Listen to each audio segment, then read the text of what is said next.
برای پیشروی شما، موفق شدن شما و قله‌های بلند رسیدن شما یک ریسورس بسیار یک نقش زیاد بازی میکند.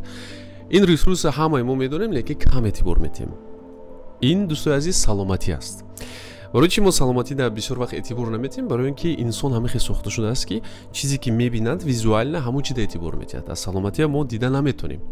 برای همین بسیار ضرور است که شما یک روز اقلا یک مرتبه در یک روز خودتون قد و قامتتون در پیش آینه بینین. مثال در همین اروپا قریب در هر یک خاندان آینه های دراز است تا اینکه شما خودتون دیده بها دادتونین.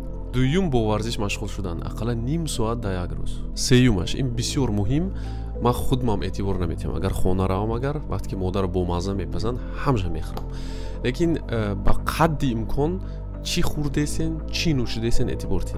با شما الله یک فایز. ما اکرام شهسایدوف. obnažen.